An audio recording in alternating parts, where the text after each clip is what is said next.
Good morning! Magandang umaga mga kabayan! Today is a Saturday, 17th of October 2020 and kakagising ko lang. Maaga tayo today because we are doing something that's incredibly super duper important and that is, for the first time ever, boboto tayo dito sa New Zealand.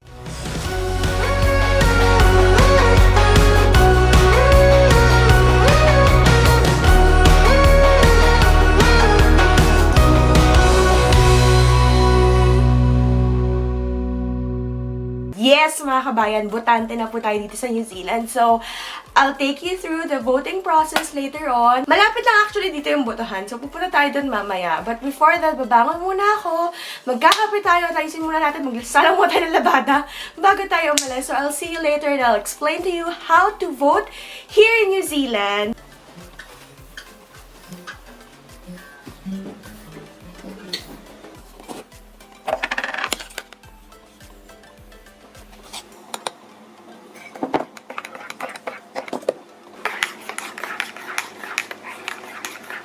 Ready na sana ako kaso naalala ko nakalimutan ko mag-intro. So, kamusta kayong lahat? It's your Pinoy girl here in New Zealand and aka Girl Chasing Sunshine. Gumagawa ko ng mga videos about sa buhay ko dito sa New Zealand as a Filipino migrant. Narinig ko yung labada ko, who started with just a working holiday visa. And tulad nga nasabi ko kanina umaga, today is a very, very important day because we are making our voice heard. Boboto tayo for the very first time dito sa New Zealand. Papunta kami doon ngayon sa botohan. 9 a.m. yung start ng botohan today until 7 p.m. I guess. Actually, today is election day pero over the past few days, nagkaroon na ng advance voting. So, pwede na sanang bumoto kaso hindi swak sa aking schedule, kaya ngayong voting day na lang ako boboto. Ang problema ko ngayon, or hindi naman talaga problema, or yung concern siguro or issue ko is wala ako sa electorate ko, so I'm worried na baka mas mahaba yung process. I don't know, let's see.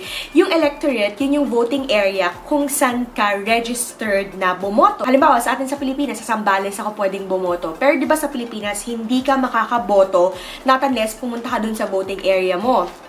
Dito, kahit wala ka sa electorate or dun sa voting area mo, pwede kang bumoto. Punta ka lang sa any voting precinct and pwede ka nang bumoto. So yan, dadalhin lang natin itong ating easy vote card na minail sa atin ng Electoral Commission. Nakalagay dito, Ohio yung electorate ko. Pero right now, since lumipat nga kami from Wellington to Auckland, nandito tayo ngayon sa Auckland Central. Actually, yung botohan, sobrang lapit lang. Like, siguro mga wala pang 3-minute na walk.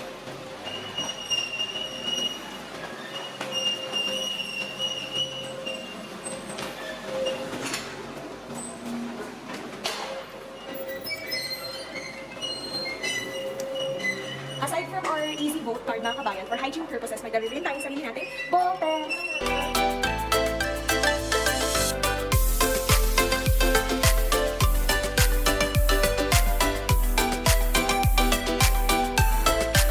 Ayan mga kabayan, nakabalik din tayo dito sa bahay at nakaboto na rin tayo. Pero dito sa New Zealand mga kabayan, wala na yung mga marka sa thumb mark or hindi tawag nating indelible ink sa Pilipinas.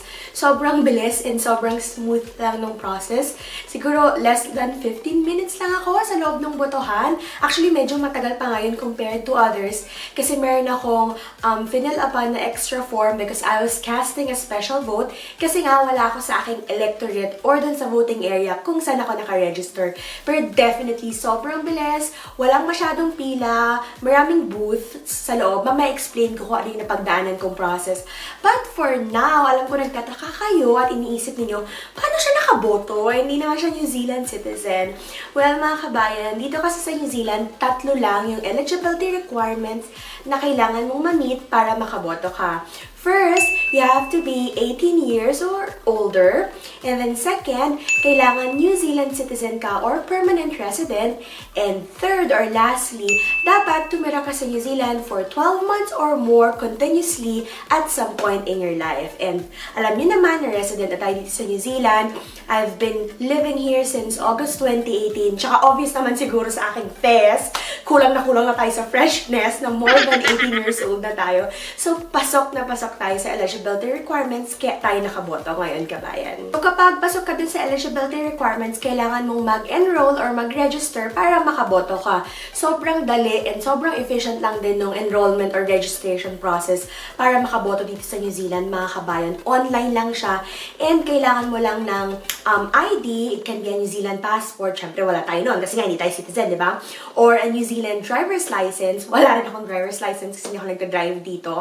Ang ginamit ko, and it's one of the things na pwede niyong gamitin, one of the free things na pwedeng gamitin, yung Real Me identity na verified. And then, kung meron kang isa sa mga identification na yon, punta ka lang online sa vote.nz and mag-e-enroll ka na. Hindi lang siya ng mga personal and basic information about yourself, tas yun, enroll ka na niya. And once they have registered you sa electorate roll, you will receive a confirmation via mail. Isasend ito ng Electoral Commission sa address mo. Actually, kung hindi ka nga naka-enroll before election day, pwede kang mag-enroll on the day of the election, mga kabayan. O, diba? Sobrang galing and sobrang nakakamangha kasi they're giving people as much options as possible.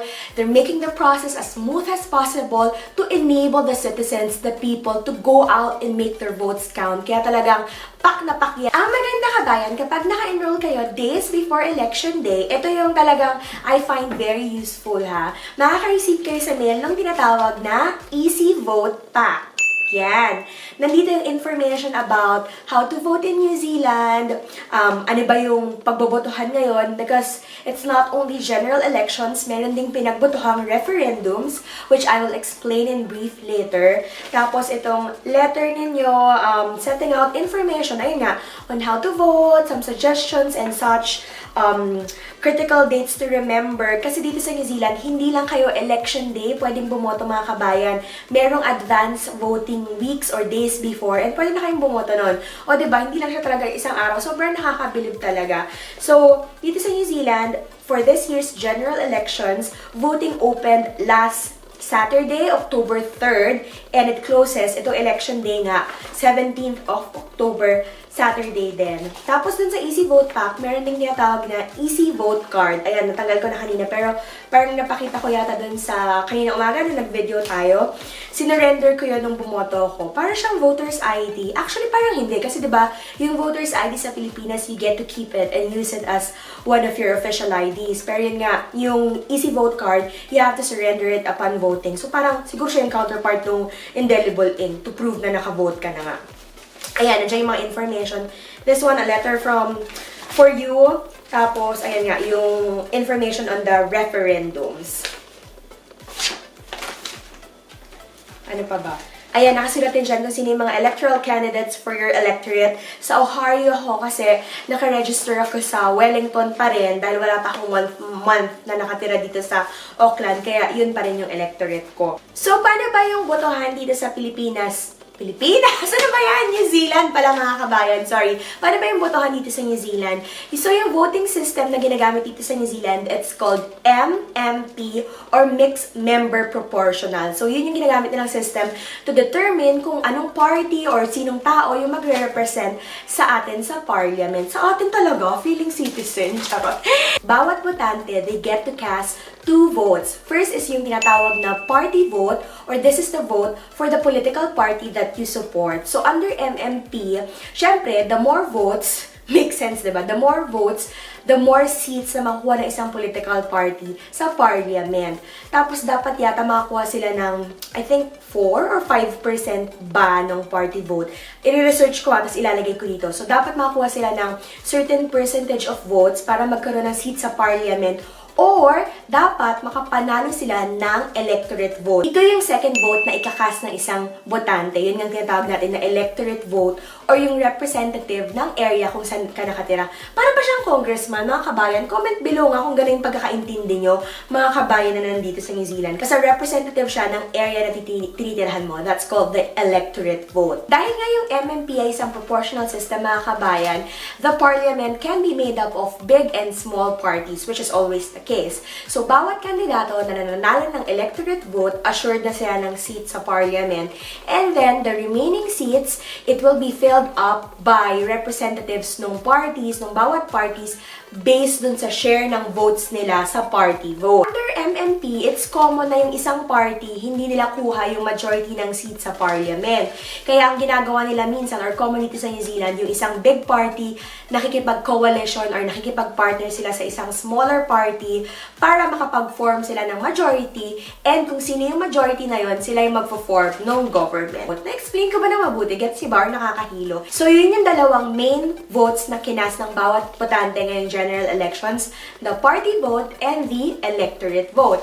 Tapos, bukod dun sa mga votes na yun, nagkaroon din ng vote on the referendum. So, ano ba yung referendum, mga kabayan? It's a public vote on a question. So, ngayong general elections, mga kabayan, merong dalawang pinagbotohang referendums. First is yung cannabis legalization and control referendum, and the second one is the end-of-life choice referendum. So, para hindi tayo magkamali, basahin na lang natin nakasulat dito sa information pack. So, in this general election, you can also vote in a referendum on whether the recreational use of cannabis should be legal based on the proposed cannabis legalization and control bill. So, sabi dito, yung proposed bill would legalize and regulate the production, supply, and consumption of cannabis in New Zealand. So, yun, you can answer yes, I support the bill, or no, I don't support the bill. And then, the second referendum naman, yun nga, end-of-life choice. In this year's general election, you can also vote in a referendum on whether you support the End-of-Life Choice Act of 2019. The act gives people with a terminal illness the option of requesting assisted dying. So, yun. You can vote, again, you can vote yes, I support the End-of-Life Choice Act of 2019 coming into force, and no, I don't support the act.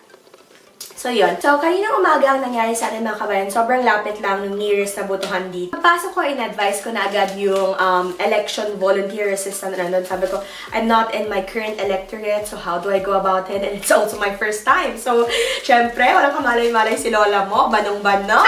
So, yun. Didirect lang nila ako dun sa merong special vote counter. Pagpasok mo sa loob, merong 1, 2, 3, siguro 5 or 6 na counter. Nagpunta ako dun sa special vote counters. Binigay ko yung aking easy vote card, kaya wala na siya ngayon dito. Tapos, verify lang niya. And then, binigyan niya ako ng special vote casting form na yun, finilapan ko. And then, binalik ko sa kanya. Tapos, nung binalik ko na dun sa voting assistant, binigyan niya ako nung voting paper ba yun? Voting paper ba yung tawag? Binigyan niya ako ng voting paper. Tapos, explain niya sa akin yung process. And then, kapag nabot na sa yun, you go to one of the private voting screens sa likod. Tapos yun, markahan mo na and gawin mo na yung mga votes mo. And then, tupiin mo siya, i-seal mo siya, and yung akin, nilagay ko siya dun sa ballot box for special votes. Tapos yun lang, it's as easy as that. Sobrang nakakamangha talaga ng process. Nagdag ko rin pala, mga kabayan, siguro yung mga na-observe ko lang na main differences between voting in the Philippines and voting in New Zealand, as well as yung campaign period nila. In general, mas peaceful dito. Wala silang kaba about vote buying, election-related violence in general, ha. Tapos, hindi rin uso dito yung sobrang nakapaskil yung mga poster, yung mga pagmumukha lang lahat ng kandidato kahit saan, sa kahit anong daan. Meron dito mga designated areas kung saan lang pwedeng mag-post ng mga campaign materials yung ating mga candidates. Tapos, wala rin yung mga jingle, mga kanta na bumubulabog sa buong barangay tuwing umaga, maghapon, magdamag. Bong Revilla po, number 16 sa balota. Walang ganun dito, mga kabayan. Tsaka wala rin yung, ano pa ba yung uso sa Pilipinas? Yung mga campaign rallies na celebrities, mga sexy dancers, wala yun dito, mga kabayan. So yun, yung mga na-observe kong main difference. Tapos yun nga, sobrang bilis ng process, sobrang bilis and sobrang dali ng process mula sa pag-enroll, pag-register to vote, hanggang sa mismong botohan. And then, they also give as much information as possible sa mga botante para mas informed and mas aware at mas naiintindihan nila kung ano yung voting process, kung paano yung voting process, kung ano yung mga pagbobotohan, kung sino yung mga pagpipilian, ganyan. So, that's it, mga kabayan. Yun yung voting process dito sa New Zealand. I think ngayong gabi, malalaman na rin natin agad, or siguro, magkakaroon na ng indication kung sinong party yung mananalo. Yun palang two big parties dito sa New Zealand, the Labour Party and the National Party. Si Labour Party, ito yung party ng current Prime Minister. And then there are also other smaller parties, Greens, ACT, NZ First, what else? So, ayun lang for today, kabayan. Sorry, hindi ko masyadong ma-explain ng mabuti kasi yun nga, bago pa lang tayong bumoto dito sa New Zealand. First time nga natin, diba? Medyo nakaka-excite din and sobrang nakaka-proud kasi alam mo yung parang, ay grabe, I made my voice heard, I made my vote count. Sobrang nakaka-proud. Dati sa Pinas lang tayo bumoto. Ngayon, umabot na tayo ng New Zealand. So yan, let's see kung sino mananalo later on. And let's hope na kung sino man ang manalo, they would always put into their hearts and into their minds yung welfare ng lahat ng New Zealanders, lahat ang nandito sa New Zealand. So yun lang mga kabayan. I hope you find this video informative. And if you do, please don't forget to give it a like and share it as well to your friends and your network. Kung hindi ka pa nakasubscribe, make sure you hit that subscribe button sa baba, tsaka yung notification bell para lagi kang updated kapag mayroon akong bagong upload. Thank you for watching mga kabayan. See you again in my next video. Ingat kayo! Bye-bye! Tonight, New Zealand has shown the Labour Party its greatest support in at least 50 years. Now more than ever is the time to keep going, to keep working, to grab hold of the opportunities that lay in front of us. So let's step forward together. Ka hoake tono tātou. Let's keep moving.